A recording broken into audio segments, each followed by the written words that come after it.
أعوذ بالله من الشيطان الرجيم. بسم الله الرحمن الرحيم. ولعلك باخع نفسك على آثارهم إن لم يؤمنوا بهذا الحديث أسفا. شاید کہ آپ اے محمد صلی اللہ علیہ وسلم اپنے آپ کو ہلاک کر دیں گے ان کے پیچھے غم کھاتے ہوئے اگر وہ لوگ اس بات پر ایمان نہ لائے۔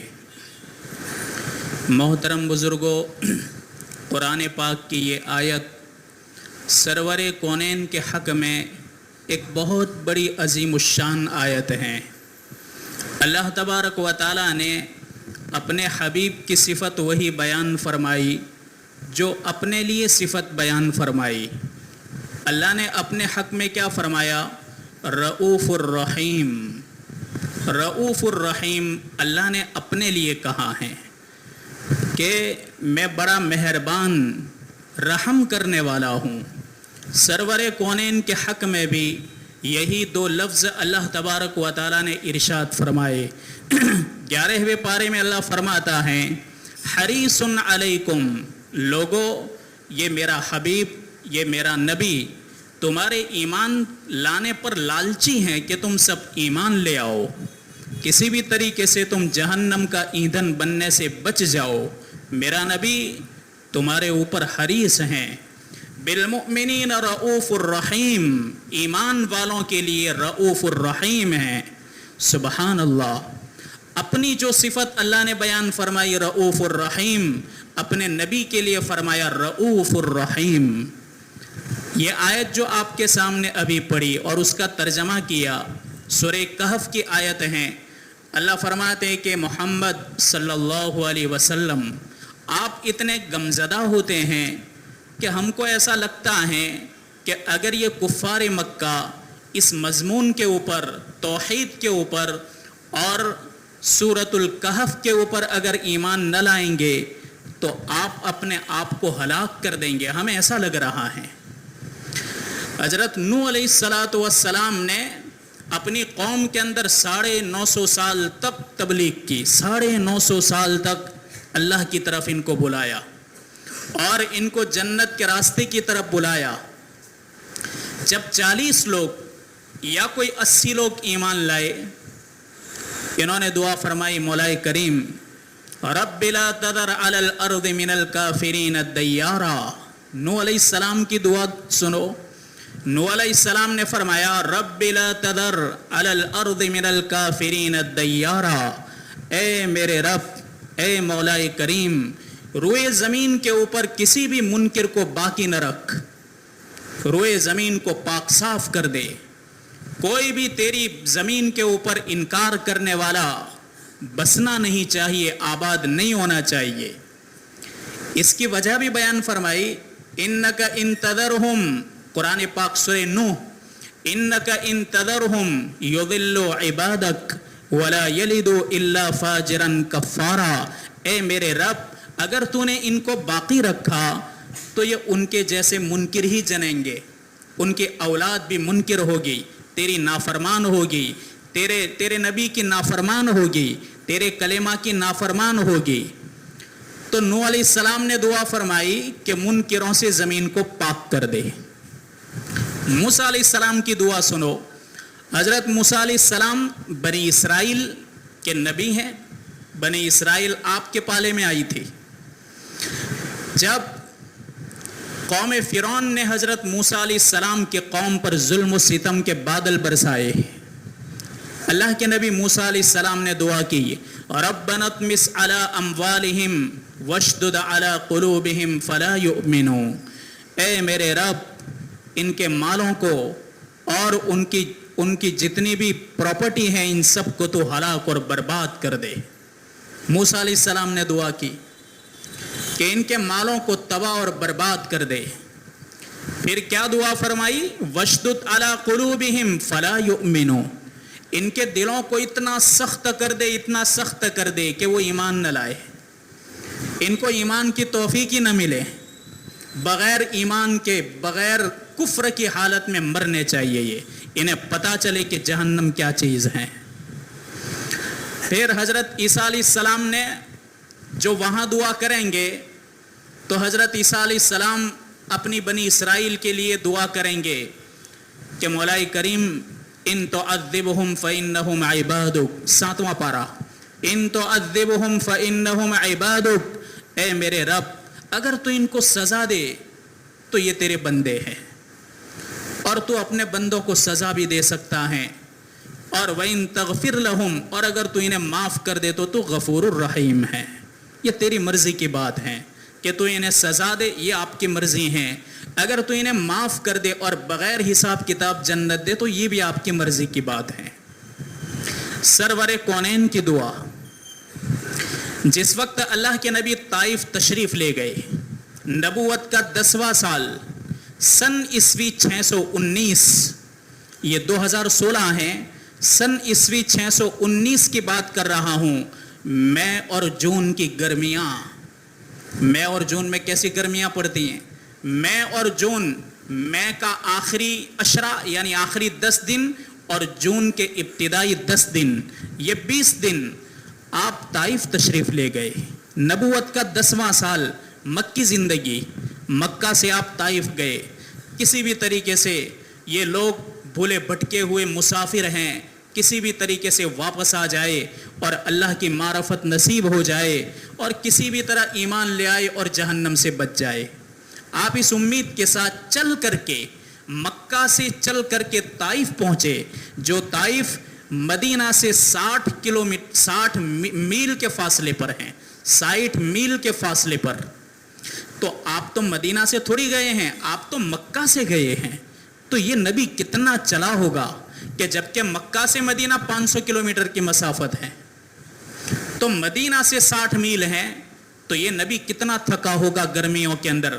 صرف آپ کے ساتھ ایک آپ کا خالی خادم تھا، زید ابن حارثہ رضی اللہ عنہ، باقی آپ کے پاس کچھ بھی نہیں تھا سفر کے لیے، اور آپ کے ساتھ ان کے علاوہ کوئی دوسرا بھی نہیں تھا۔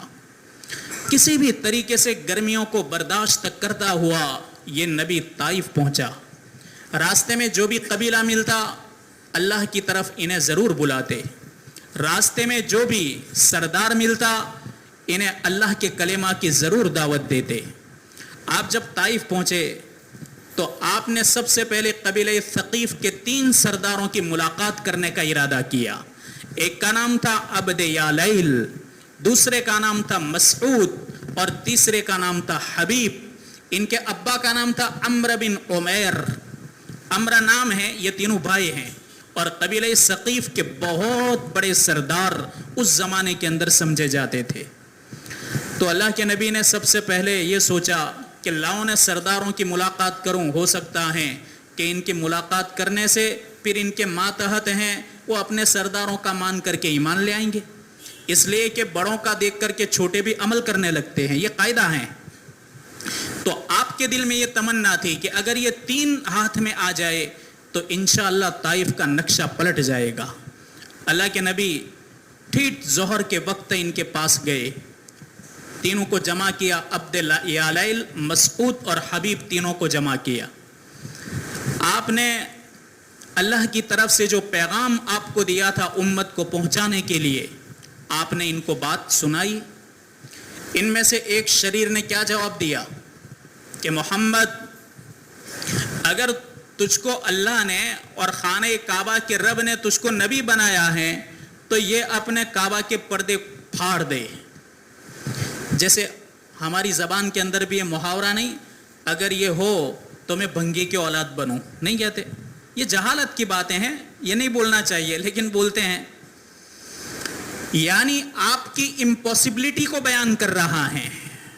آپ میں ایجوکیٹڈ بھی لوگ ہیں، اچھی طرح سمجھ پائیں گے کہ اتنا امپاسبل ہے کہ آپ جیسے کو نبی بناوے، یہ ہو ہی نہیں سکتا، نہیں ہو سکتا یہ۔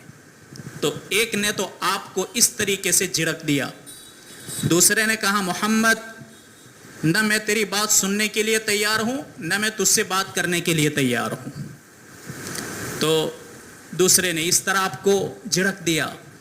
تیسرے نے کہا کہ محمد کیا اللہ کے سوا کوئی دوسرا تیرے سوا اللہ کو کوئی دوسرا ملا ہی نہیں؟ اور بھی مکہ کے اندر بڑے بڑے لوگ تھے، تو تیرے سوا کوئی نہیں ملا اللہ کو، تو ہی ملا کہ تجھ کو نبی بنا دیا۔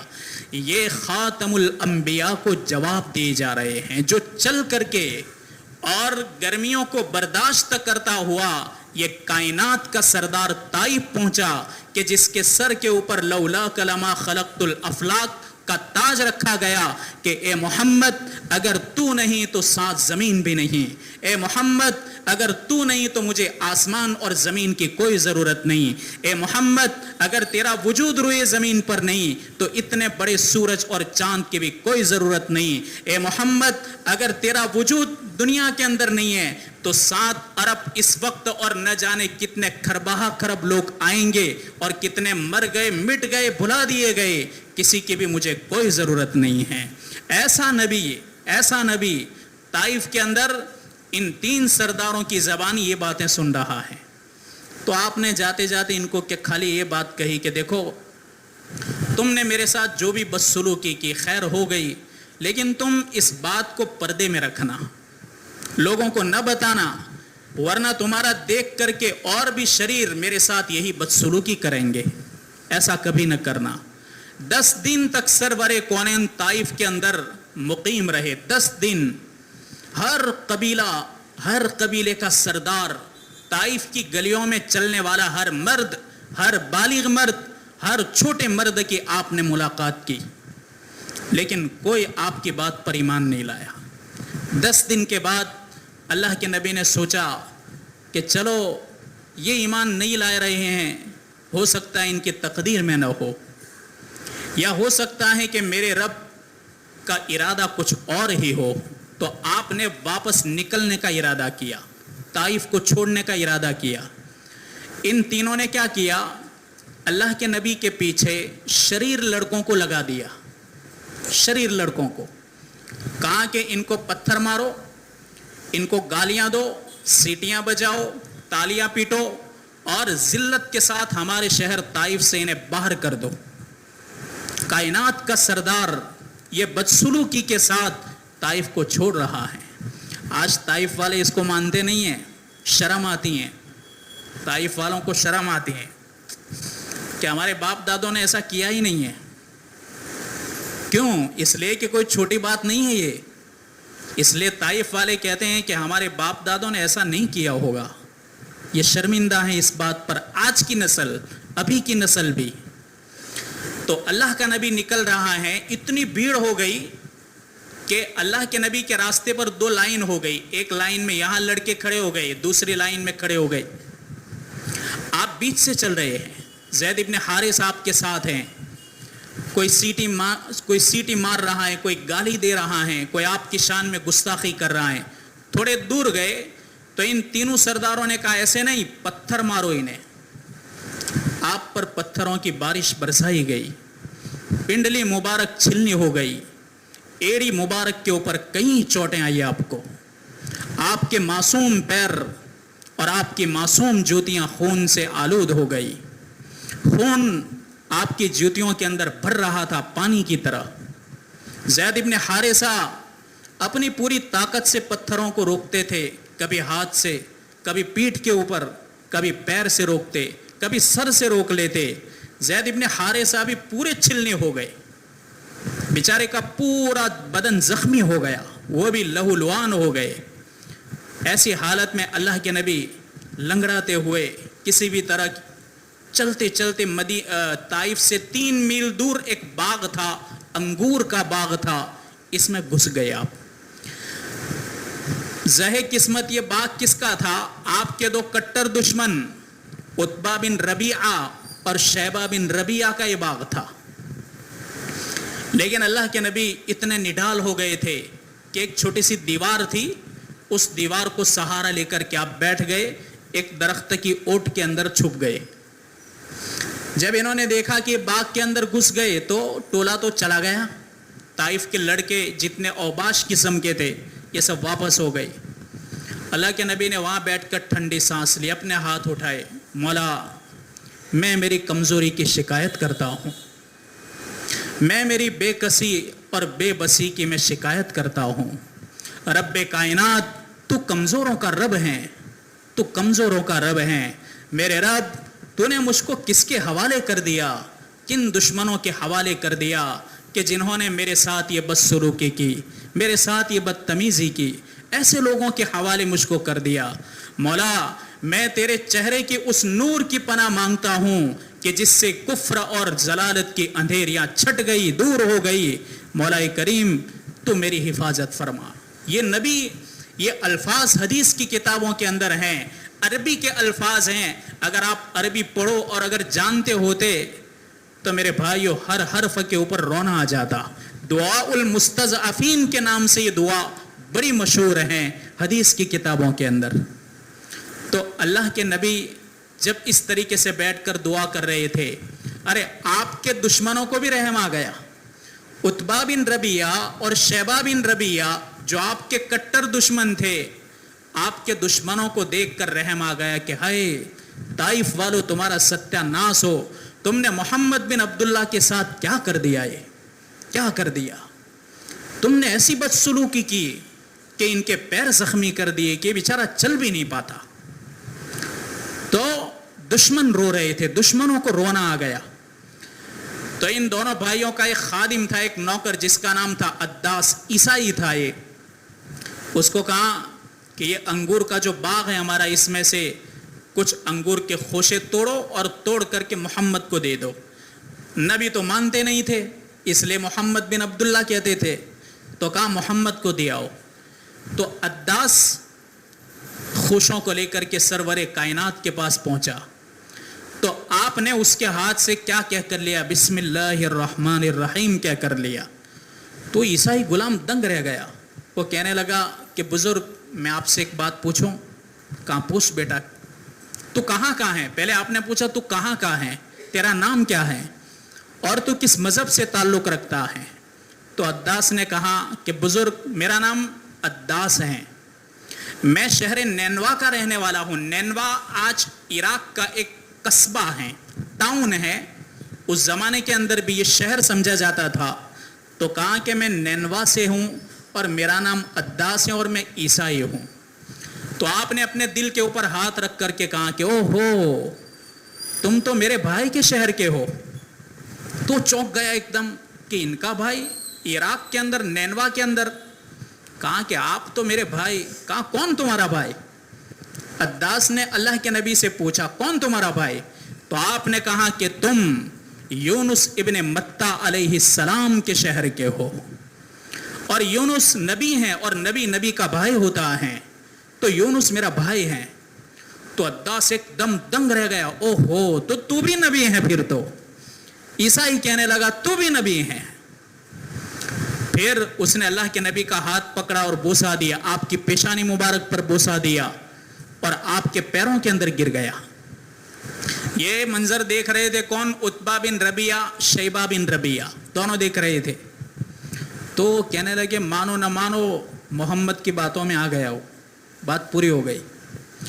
جب یہ انگور دے کر کے واپس آیا تو کہا کہ کیا کہہ رہا تھا وہ. تو کہا کہ میرے آقا میں تمہیں ایک بات بتاؤں, اس روئے زمین کے اوپر اس آدمی سے سچا کوئی ہو ہی نہیں سکتا. تو کہا کہ بات پوری ہو گئی, اس کی باتوں میں آ گیا. کہا کہ بات یہ ہے کہ اس نے مجھے ایک ایسی بات بتائی ہے جو نبی کے سوا کوئی نہیں بتا سکتا. کہا کیا بتائی تو نے بات. کہا کہ مجھے خالی پوچھا تو کس شہر کا رہنے والا ہے. اب یونس ابن متہ ہمارا نبی ہے, فخر سے کہنے لگا وہ تو ہمارا نبی ہے, ہمارے شہر کے اندر آیا ہوا نبی ہیں, نینوا کا باشندہ ہیں, اور یونس ابن متہ کے اوپر ہم تو فخر کرتے ہیں. اور آج یہ کہہ رہا ہے کہ یونس میرا بھائی ہیں, نبی کا بھائی ہوتا ہے. تو اس نے کہا کہ اس کو نکال دو ورنہ یہ مسلمان ہو جائے گا. اللہ کے نبی تھوڑی دیر بیٹھے, باغ سے باہر نکلے اور مکہ کے راستے پر چل دیے. تھوڑی ہی دور گئے تھے کہ آئے حضرت جبرائیل علیہ السلام. کہا کہ یا رسول اللہ خیریت تو ہیں. کہا جبرائیل یہ جیسے خیریت ہیں آپ دیکھ رہے ہو, طائف والوں نے میرے ساتھ جو کیا آپ دیکھ رہے ہو. تو فوراً جبرائیل علیہ السلام کے بلانے سے ایک پہاڑوں کا فرشتہ آیا, آ کر کہنے لگا کہ یا رسول اللہ صرف اجازت دیں, آپ اجازت دے دیں, میں طائف والوں کو اور مکہ والوں کو پہاڑوں کو ٹکرا ٹکرا کر کے ان کی جانوں کے ٹکڑے کر دوں, آپ دیکھیں کہ آپ کے ساتھ کیا بدسلوکی کون کر سکتا ہے, آپ خالی اجازت دیں. تھوڑی دیر ہوئی, ہواؤں کا فرشتہ آیا, کہا یا رسول اللہ اجازت, سخت طوفانی ہوا چلاؤں کہ ان کے تمبو اکھڑ جائیں گے, ان کے جھونپڑے ٹوٹ جائیں گے اور میں انہیں ٹکرا ٹکرا کر کے مار گراؤں گا, آپ اجازت دے دیں. زمین کے فرشتے نے کہا ایسا زلزلہ اور کپ کپی پیدا کروں کہ زمین پھٹے گی اور یہ اندر دب جائیں گے. آپ نے فرمایا جبرائیل میں کبھی ایسا نہیں کروں گا, بلکہ میں میرے رب سے دعا کرتا ہوں اللہم اہد قومی فإنہم لا یعلمون, اے مولا میری قوم کو ہدایت دے, میری امت کو ہدایت دے, بیچارے جانتے نہیں کہ میں کون ہوں. تو سرور کائنات کی یہ دعا ہے کہ مولا انہیں ہدایت دے کہ بیچاروں کو پتا نہیں کہ میں نبی ہوں, یہ جہالت کی وجہ سے میرے ساتھ بدسلوکی کر رہے ہیں, ان کا کوئی قصور نہیں, یہ جہالت کی وجہ سے ہو رہا ہے, اور مجھے امید ہے کہ یہ نہیں تو ان کی نسلیں ضرور ایمان لائیں گی. اور ہوا, ان کی نسلوں کے اندر بڑے بڑے راوی پیدا ہوئے, ایسے راوی پیدا ہوئے کہ جنہوں 1500 روایتوں کو نقل کیا اور امت تک پہنچایا. تو ہمارے نبی نے تو یہ دعا مانگی, اور موسیٰ علیہ السلام نے کہا انہیں تباہ کر, نوح علیہ السلام نے کہا مولا کریم روئے زمین کو پاک صاف کر دے, اور ہمارے نبی نے فرمایا مولا انہیں ہدایت دے دے. تو اللہ کے نبی بہت زیادہ حریص تھے کہ میری امت کا ایک بھی فرد جہنم کا ایندھن نہ بنے. دنیا میں سب سے بڑا کام, کان کھول کے سنو, دنیا میں سب سے بڑا کام یہ ہے کہ ایک جہنم کی طرف جانے والے آدمی کو جنت کا راستہ بتا کر کے جنتی بنا دے, اس سے بڑا روئے زمین پر کوئی کام نہیں ہے. سب سے بڑا یہ کام ہے کہ جہنم کی طرف جانے والے آدمی کو جنت کا راستہ بتائے. تو اللہ کے نبی اتنے حریص تھے. عرفات کے میدان میں اپنی اونٹنی قصبہ پر بیٹھے ہیں, سخت گرمی, خانہ کعبہ کی طرف آپ کا چہرہ ہے, اور سوالاق صحابہ اکرام آپ کے سامنے موجود ہیں. کئی گھنٹوں تک اپنی امت کے لیے دعا کرتے رہے, روتے رہے, گریہ وزاری کرتے رہے. اللہ تعالیٰ نے فرمایا کہ محمد لگتا ہے کہ تو اپنے آپ کو ہلاک کر دے گا, تو اتنا تو نہ رو, تو اتنا نہ رو کہ اپنے آپ کو ہلاک کر دے. یہاں روکا جا رہا ہے, آپ کو جتنا مکلف بنایا گیا تو آپ کے عہدے سے زیادہ محنت کر رہے تھے آپ, تو یہاں روکا گیا, ہمارے نبی کو روکا گیا. ایک جگہ کہا لعلک باخع نفسک الا یکونوا مؤمنین, اے میرے حبیب مجھے لگتا ہے کہ تو ان کے پیچھے اپنے آپ کو ہلاک کر دے گا, ہلاک کر دے گا. کیوں؟ اس لیے کہ ایمان نہیں لا رہے ہیں. ایسے نبی کے ہم امت ہیں میرے بھائیوں, اور یہ دین ہمارے پاس جو پہنچا ہے بڑی غربتوں کے راستے سے پہنچا ہے, فقر اور مسکنت کے راستے سے پہنچا ہے, اور مار کھا کر کے تکلیفیں اور ایذاؤں کے راستے سے ہم تک پہنچا ہے. آپ نے فرمایا لقد اوذیت فی اللہ ما یوذی احد ولقد اخفت فی اللہ ما یخاف احد. اس دین کے خاطر مجھے راہ خدا میں اتنا ستایا گیا کہ کسی نبی کو اتنا نہیں ستایا گیا, اور میرے دین کے خاطر اللہ کی طرف سے آنے والے دین کے خاطر مجھے اتنا ڈرایا اور دھمکایا گیا, کسی اور نبی کو ڈرایا اور دھمکایا نہیں گیا. یہ اللہ کے نبی فرماتے ہیں صحابہ اکرام سے. تو آج کی قرآن پاک کی یہ آیت کہہ رہی ہیں کہ یا رسول اللہ ہمیں تو لگتا ہے کہ انہوں نے آپ سے پوچھا کہ بتاؤ اصحاب کہف کون تھے, کون لوگ تھے وہ. کفار مکہ تو کچھ سمجھ نہیں پڑتی تھی, وہ تو لکھے پڑھے نہیں تھے. عربوں کے اندر لکھنا اور پڑھنا یہ تو بہت دور کی بات تھی. لکھنا پڑھنا ان کے لیے تو ایک ایسا عیب تھا کہ ان کے باپ دادے بھی ویسے تھے, لکھنا پڑھنا تو جانتے ہی نہیں تھے. یہ تو یہودیوں نے ان کو کہا کہ پوچھو محمد کو کہ اصحاب کہف کون تھے, پوچھو, اگر یہ جواب دے تو یہ نبی ہیں اور نہ دے تو نبی نہیں ہیں. تو ایڈوانس ابھی واقعہ بیان نہیں ہوا, وہ تو ابھی 2 آیت کے بعد شروع ہو رہا ہے واقعہ. ایڈوانس کہا گیا کہ میرے نبی ہمیں تو ایسا لگتا ہے کہ واقعہ آپ کفار مکہ کو سنائیں گے تو ایمان نہیں لائیں گے، تو آپ غم کے مارے اپنے آپ کو ہی ہلاک کر دیں گے، ہمیں تو ایسا لگ رہا ہے۔ تو ایڈوانس ہمارے نبی کو تسلی دی جا رہی ہے، تسلی کہ میرے حبیب اگر وہ نہ مانے تو کوئی بات نہیں، پر انہیں جواب دینا ہے کہ اصحاب کہف یہ تھے۔ باقی انشاءاللہ آگے بیان کریں۔ سبحان اللہ بحمدہ، سبحانک اللہم، صلی اللہ علیہ وسلم۔